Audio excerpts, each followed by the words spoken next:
Current electricity में meter bridge देखा था, construction of meter bridge. Now after that use of meter bridge to determine unknown resistance. After that to determine the resistance of galvanometer by Kelvin's method. अब उसके बाद potentiometer. अब ये potentiometer क्या होता है, तो पहले तो कंस्ट्रक्शन देखेंगे, बाद में उसका प्रिंसिपल और बाद में use of potentiometer. Use of potentiometer में 3 यूजेस उसके अलग अलग करना पड़ेगा. तीनों यूजेस अलग अलग पूछे जाते हैं. 4 मार्क के लिए बड़े क्वेश्चंस आते हैं और state the uses of potentiometer ऐसा 2 मार्क के लिए 2 यूजेस आते हैं. तो सबसे पहले तो पोटेंशियोमीटर क्या होता है. Potentiometer consist of a thin uniform wire AB 2 metre to 10 metre और 3 metre to 10 metre in length. अब जब 2 मीटर to 10 मीटर या 3 metre to 10 metre in length है, तो उसको जब वुडन ब्लॉक के ऊपर या रेक्टेंगुलर वुडन बॉक्स के ऊपर स्ट्रेच करेंगे तो 2 मीटर से 10 मीटर तक की लेंथ स्ट्रेच नहीं कर सकते. तो वो टाइम पे 1-1 मीटर की सेगमेंट, मतलब 100 सेंटीमीटर की सेगमेंट, हर एक सेगमेंट 100 सेगमेंट की और 100 सेंटीमीटर की, और वो सेगमेंट स्पाइरल वे में वो वुडन बॉक्स के ऊपर स्ट्रेच की जाती है. तो वो कैसे मैं आपको कंस्ट्रक्शन में समझा देता हूं. उसके बाद one end of wire is connected to the driving source of EMF E and other end is connected to the negative terminal of the source through plug key and rheostat. कैसा मैं अभी diagram के द्वारा समझा देता हूं आपको. सबसे पहले तो ये पोटेंशियोमीटर वायर AB, इसके नीचे मीटर स्केल लगी हुई रहती है, जैसा मैंने मीटर ब्रिज में दिखाया था. यहां दिखाने की जरूरत नहीं है. अब देखो ये मैंने 4 मीटर वाला बताया, ये 1 मीटर सेगमेंट, फिर यहाँ पे मेटेलिक स्ट्रिप थीन बिल्कुल यहाँ पे जुड़ी हुई रहती है. उसके बाद ये इतना डिस्टेंस नहीं होता है, वो आपको डायग्राम में दिखाने के लिए दिखाया. अदरवाइज ये लेंथ भी काउंट करेंगे तो बिल्कुल नजदीक से वायर होती है वो, बट यहाँ पे आपको डायग्राम में दिखाने के लिए इतना डिस्टेंस बताया गया है. तो ये देखो ये 1 सेंटीमीटर दे इतना थोड़ा सा कंडक्टिंग मटेरियल या कंडक्टिंग मेटल की वायर ही समझ लो या स्ट्रिप समझ लो. फिर ये दूसरी वायर 100 सेंटीमीटर, फिर ये तीसरी वायर 100 सेंटीमीटर, ये चौथी वायर 100 सेंटीमीटर. तो मैंने बताया 2 सेंटीमीटर टू 10 सेंटीमीटर, कितने भी सेंटीमीटर का पोटेंशियोमीटर वायर ले सकते हैं. मीटर ब्रिज में रिस्ट्रिक्शन होता है 1 मीटर वायर, यहाँ पे 2 मीटर टू 10 मीटर. तो यहाँ पे ऐसा किया कि स्टैंडर्ड यही आपको आपके बुक्स में है कि 4 मीटर की वायर लिया और उसको स्ट्रेच वुडन बॉक्स के ऊपर स्ट्रेट न रखते हुए उसको इस प्रकार से ऐसा 100 सेंटीमीटर, ऐसा 100 centimetre, 100 centimetre and 100 centimetre. And A is connected to the positive terminal of the driving cell of EMF E. After that इसको ड्राइविंग सेल भी बोला जाता है, बैटरी भी बोला जाता है. उसके बाद ये वायर जो है, ये वायर का and B is connected to negative terminal of the source through plug key and rheostat. After that यहाँ पे इसके नीचे स्केल रहती है सेंटीमीटर की. आगे चल के रीडिंग्स जब लेंगे तब वो रीडिंग्स मेजर करने के लिए, बैलेंसिंग लेंथ मेजर करने के लिए यहाँ स्केल बताने की जरूरत नहीं. तो ये है कंस्ट्रक्शन. तो ये कंस्ट्रक्शन में आपको पॉइंट वाइज बताता हूं मैं. Potentiometer construction, it consist of uniform wire AB 2 metre to 3 metre या 10 मीटर तक के. मैं यहाँ पे 2 मीटर टू 10 मीटर आपको बता देता हूँ. Instead of 2 metre to 3 metre, यहाँ पे आपको याद रखना है 2 मीटर टू 10 मीटर. तो ये कंस्ट्रक्शन मैं दोबारा समझा रहा हूँ आपको. देखो पोटेंशियोमीटर का construction, it consist of uniform wire AB. ये देखो लेंथ कितनी है AB 2 metre to 10 metre long, stretched on rectangular wooden box into number of segments 100 centimetre each. मतलब ये 100, ये 100, ये 100, ये 100 लाइक दैट.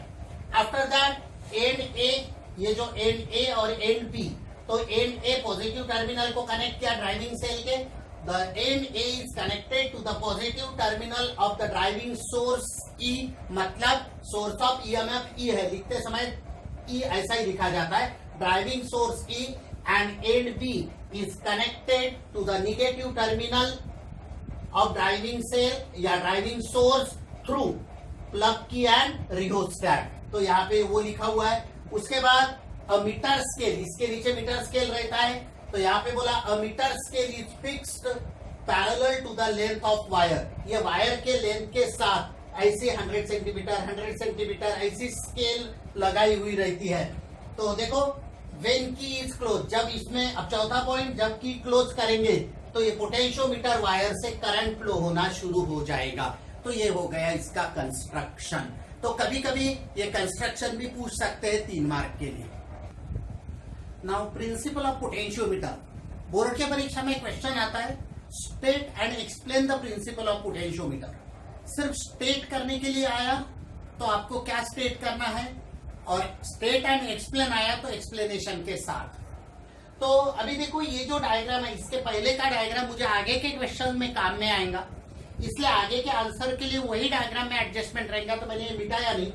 बट याद रखना प्रिंसिपल के लिए ये डायग्राम है, ये नहीं है, ये प्रीवियस क्वेश्चन जो था उसका डायग्राम है, बट आगे के क्वेश्चन के डायग्राम में यही इसको एडजस्टमेंट करेंगे। तो अभी के प्रिंसिपल वाला डायग्राम ये है, तो आपको ध्यान ये डायग्राम रखना है, ये नहीं, ये मैंने अलग से ऐसा रख दिया।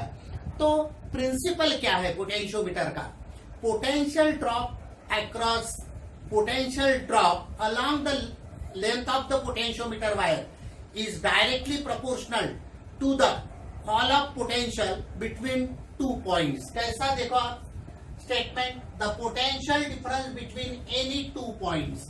देखो आप जैसा कि ये ए और बी, ये हायर पोटेंशियल पॉइंट है, ये लोअर पोटेंशियल पॉइंट है। मैंने ये जो यहाँ पे ए बी वायर बताया था इसके पहले, यही ए बी वायर है, तो यहाँ पे मैंने स्ट्रेट बताया, तो ये डायग्राम नहीं है। तो ये देखो potential difference between any 2 point, ये दोनों पॉइंट लेते हैं अलोंग ए बी, तो potential difference across any 2 point is directly proportional to its length, मतलब VAP पोटेंशियल ड्रॉप, जैसा जैसा आगे जाएंगे वैसा वैसा पोटेंशियल कम, या पोटेंशियल ज्यादा है या पोटेंशियल कम है। तो potential difference between any 2 point is directly proportional to its length, ये प्रिंसिपल है। तो यहाँ पे देखो statement, the potential difference between any 2 points of the potentiometer wire is directly proportional to the length of the wire between these 2 points. तो यहाँ पे ये हो गया प्रिंसिपल। तो क्या बोला मैंने principle, potential difference between any 2 points of the potentiometer wire is directly proportional to the length between them, मतलब VAP is directly proportional to L। अब यहाँ पे टोटल L मैं लेंथ ले रहा हूं यहां से लेके यहां तक, उसके बाद R resistance of the wire, उसके बाद sigma resistance per unit length. तो यहाँ पे ये जो लिखा मैंने, यहां से आप एक्सप्लेनेशन है, प्रिंसिपल यहाँ पे कंप्लीट हो गया, और यहाँ पे आप लिखेंगे एक्सप्लेनेशन। एक्सप्लेनेशन यहाँ पे मैं एक्सप्लेनेशन करके लिख देता हूं, यानी कंफ्यूजन नहीं होगा, ये एक्सप्लेनेशन। तो लेट एक्सप्लेनेशन में late L be the total length of the potentiometer wire, after that R resistance of the wire और sigma resistance per unit length, मतलब सिग्मा की वैल्यू क्या रहती है, R/L। तो इसके आगे मैं ये मिटा के लिखता हूं ना। उसके बाद मैंने बताया कि AB की लेंथ कैपिटल L डिनोट किया, इसीलिए सिग्मा क्या हो गया, resistance per unit length R/L, तो R is equal to sigma L। अब मैं ले रहा हूं, आपको मालूम है there is uniform fall of potential from A to B, A से लेके B तक के जाते हैं तो पोटेंशियल का फॉल होता है। तो there is uniform fall of potential along the wire from A to B, और the current passing through the wire, वो टाइम अभी current passing through the wire क्या होगा, प्लग की यदि क्लोज करते हैं तो current passing through the wire क्या हो जाएगा, current passing through the wire, जिसको मैं आई डिनोट करता हूं, तो I is equal to potential VAP between A and B upon its resistance. But resistance क्या है? Sigma into L. तो मैंने सिग्मा इंटू एल ये पुट किया, और ये जो है इसको मैं इक्वेशन 1 कॉल करता हूं। Call it as equation 1। मैंने पहले बताया ये डायग्राम को आपको ध्यान रखना नहीं है, यही डायग्राम ये आगे के क्वेश्चन के लिए मैंने संभाल के रखा है, डायग्राम निकालने का समय बचेगा अपना। अब इसके बीच में let P be any point on the wire AP such that length AP is equal to small l। तो देखो let P be any point on the wire such that AP is equal to L। तो resistance क्या होगा AP का? Resistance per unit length multiplied by L।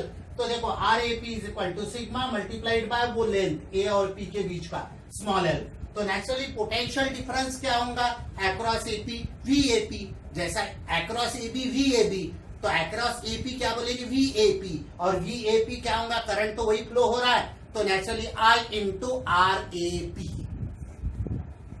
तो VAP is equal to I sigma L। क्यों?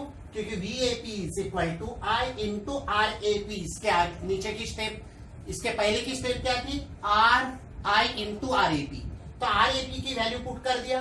अब ये sigma की value equation number 1 में है, वो सिग्मा की वैल्यू मैंने यहाँ पे पुट कर दिया, सॉरी I की वैल्यू, वो I की वैल्यू पुट कर दिया, और सिग्मा L वैसा ही रखा। अब ये सिग्मा सिग्मा कैंसल हो गया, तो नेचुरली आपको क्या मिला? सिग्मा कैंसल हो गया, तो VAB upon capital L into small l। अब ये potential difference between A and B, या call of potential difference between A and B upon L, ये इतना कांस्टेंट है, तो VAP is constant into L।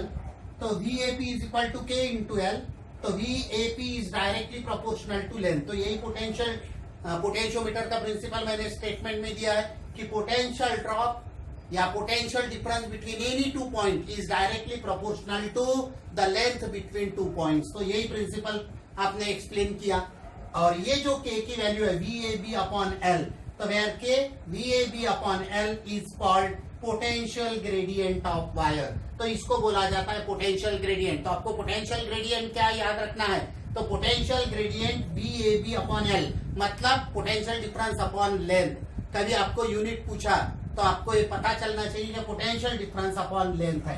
इसके बाद यूजेस ऑफ पोटेंशियोमीटर क्या है, ये मैं 2 मार्क के लिए बताता हूँ, और उसका एक यूज, ये जो डायग्राम मैंने संभाल के रखा है, तो ये डायग्राम से आपको एक यूज 4 मार्क वाला क्वेश्चन भी मैं करा देता हूं। नाउ एग्जाम में state any 2 uses of potentiometer आता है बहुत बार 2 मार्क के लिए। तो यहाँ पे मैंने 3 यूजेस बताए आपको। एक तो ऐसा, it is use to determine the EMF of the cell, cell का EMF डिटरमिन करने के लिए। उसके बाद second use, it is use to compare the EMFs of the 2 cells. और तीसरा यूज है, it is use to determine the internal resistance of the cell. Internal resistance cell का फाइंड करने के लिए पोटेंशियोमीटर का यूज होता है। नाउ अभी 4 मार्क के लिए बोर्ड में क्वेश्चन आता है, CBSE बोर्ड में भी और स्टेट बोर्ड में भी लॉन्ग क्वेश्चन आता है। How to use potentiometer to compare EMFs of 2 cells separately, individual cell method. 2 method है, एक तो सम एंड डिफरेंस मेथड, इसके आगे के इसमें सम एंड डिफरेंस देखेंगे, सम एंड डिफरेंस मेथड। तो इसमें use of potentiometer to compare the EMFs of 2 cells separately या इंडिविजुअल सेल मेथड। अब इसमें क्या किया है, ये इतनी अरेंजमेंट मैंने फिगर वैसा रखा था, इतना तो ये पोटेंशियोमीटर सेम है। उसके बाद ये A पे मैंने 2 सेल जोड़ दिए है, देखो E1 और E2, जिसका EMF is to be compare, मतलब E1 और E2 को कंपेयर करना है।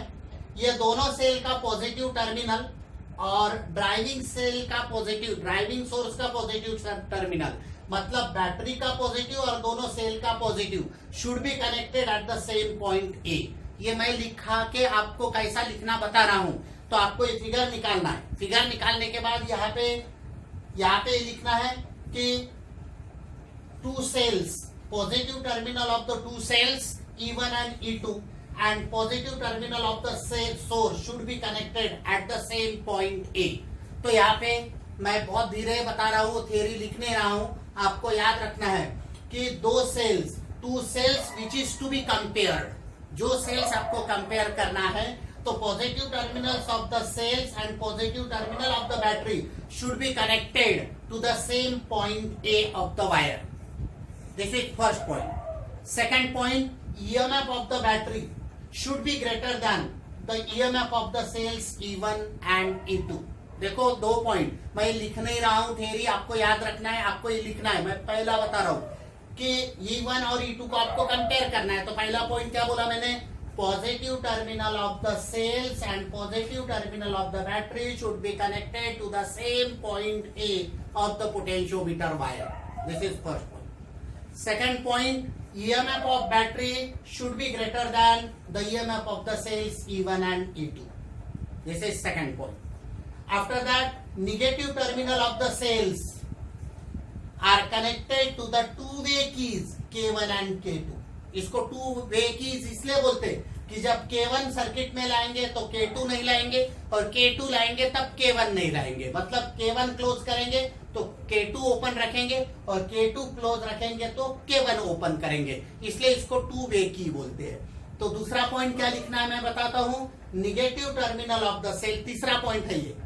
पहला पॉइंट क्या बताया था और एक बार रिपीट कर रहा हूं. पहला पॉइंट ये बताया था positive terminal of the cells and positive terminals of the battery should be connected to the same point A of the potentiometer wire. This is first point. Second point, EMF of the battery should be greater than the EMF of the cells E1 and E2. उसके बाद का point, negative terminal of the cells are connected to the two-way key and their common point is connected to the galvanometer and other point of the galvanometer is connected to the jockey which can slide along wire AB of the potentiometer wire.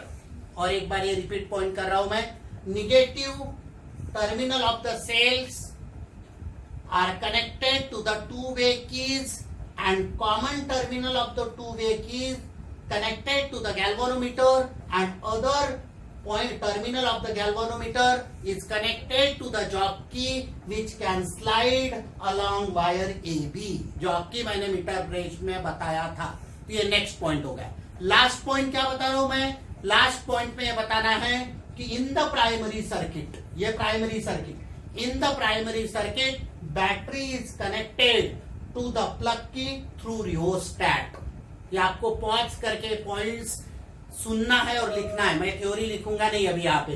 तो क्या बोला मैंने, in the primary circuit battery is connected to the plug key through rheostat.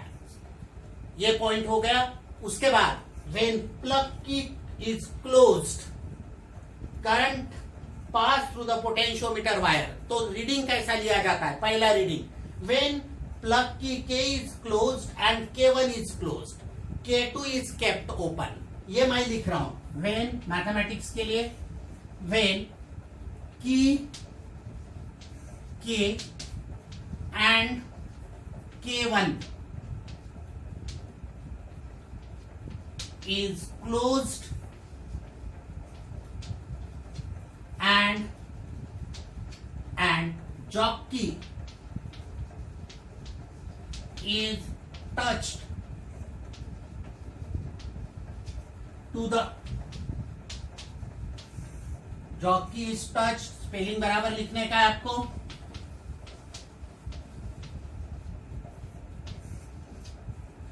to the different points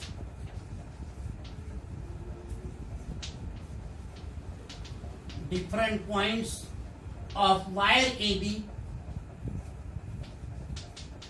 different points of wire AB. Suppose that at point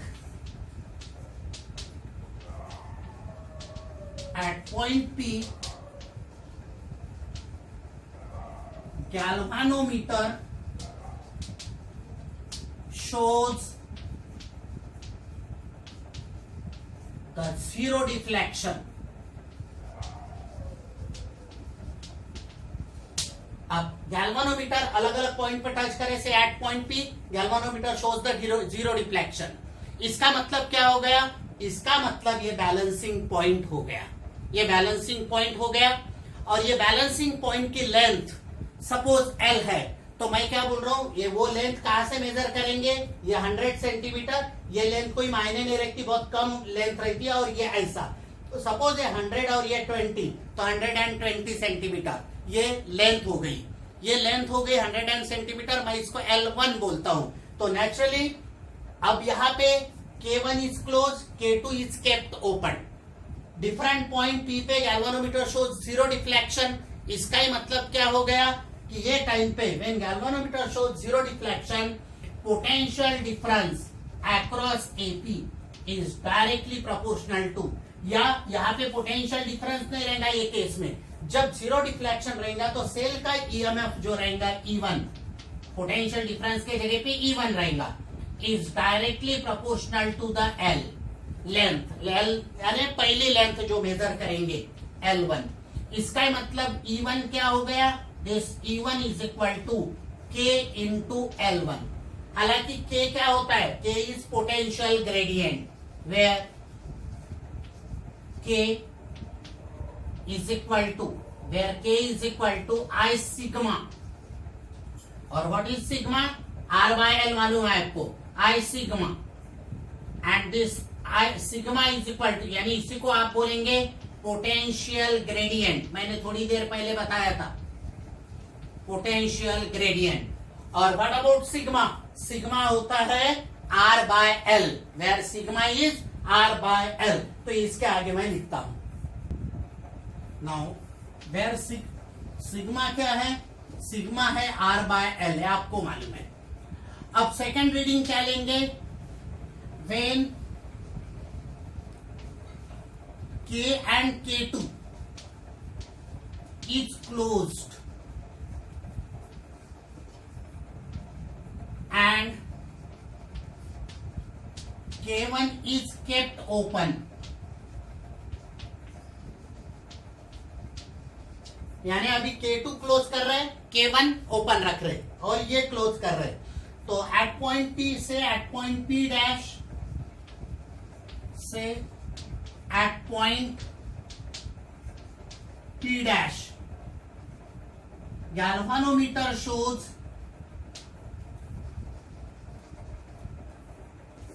eight point P dash galvanometer shows zero deflection। अब zero deflection होने के बाद यहां से यहां तक की length major करेंगे 100 और ऐसा इधर से। अभी बी केयरफुल, जैसे करंट की डायरेक्शन बताइए वैसा ही लेंथ 100 सेंटीमीटर और इधर से।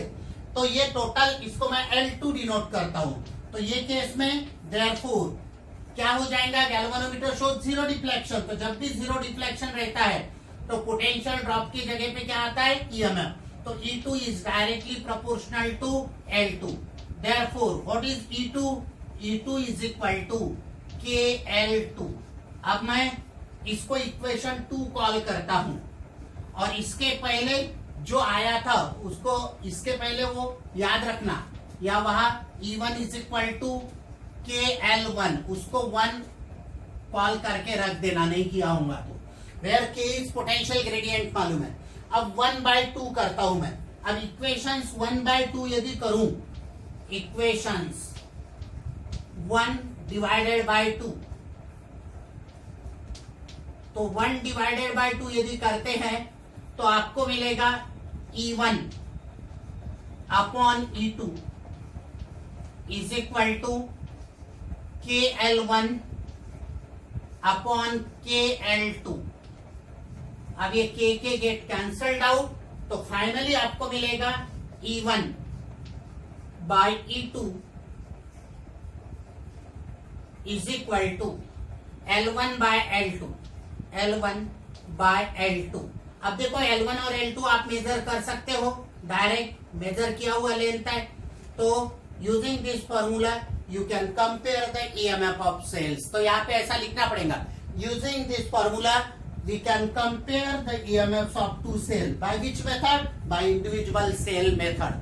तो आपको ये एक यूज मैंने एक्सप्लेन करके बताया, और एक इसका दो यूज है, इंटरनल रेजिस्टेंस कैसा फाइंड करते हैं, और उसके बाद आपको सम एंड डिफरेंस मेथड वाला, ये 4 मार्क वाला क्वेश्चन है, आपको अच्छे से समझना है, पॉज करके करके डायग्राम भी बहुत अच्छे से ध्यान रखना है, और ये होने के बाद आपको भूलना नहीं है कि चैनल को सब्सक्राइब करना है, लाइक करना है और बेल आइकन भी दबाना है, और कुछ भी प्रॉब्लम आए तो बहुत धीरे धीरे पॉज करके समझना है।